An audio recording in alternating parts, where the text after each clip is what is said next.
Well, to discuss this further, we're being joined all the way from New York by Danny Schechter. He's with MediaChannel.org. Many thanks for joining us here on Press TV, sir. Now, the Afghan Strategy Review just came out a few days back. With the civilian casualties the way they stand, where is this war headed? Well, I'm not a military expert. I can't tell you that. I can just tell you that the media is very schizophrenic about all of this. One day we hear about a review in which progress is being made. The next day we hear about setbacks, more civilian deaths, more military deaths. 700 foreign troops, of which 70% are Americans, is what's being reported in the Western media. Press TV, on the other hand, is reporting on the Afghan civilian deaths being on the rise, citing a newly released UN report. And they're saying that, the increase has been 20% or more in the first 10 months of 2010. Then the New York Times today has as its lead story U.S. commanders pushing to expand raids into Pakistan. A controversial plan, it says. And again, this is kind of, in a sense, this is a declaration of war against a friendly country because Pakistan is cooperating with the U.S., but not cooperating enough, according to some of the military people being quoted. Of course, the legal basis of the United States sending ground troops into Pakistan is not even mentioned in this particular article. So, again, three different stories suggesting, we're winning, we're not winning, we're losing, people are dying, and the like. It's very confusing. And recently a report about American television coverage said that only 4% of the TV coverage on all the networks is devoted to Afghanistan. And most of those stories are human interest stories, i.e.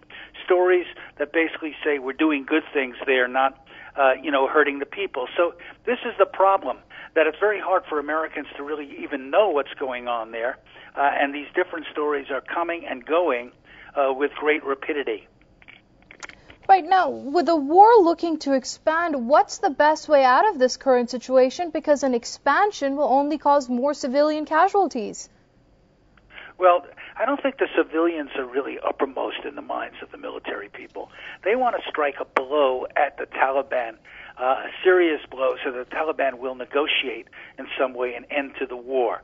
They realize that they can't win the war. They have to have some sort of negotiated solution. The problem is that the government that they're supporting in Kabul is not a popular one and is a very corrupt one.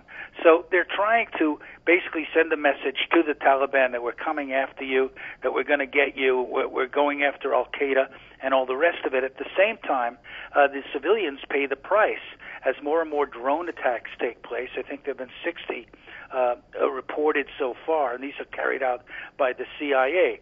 So sometimes the drone attacks are not even reported in the military statistics because it's not the military that's using the drones.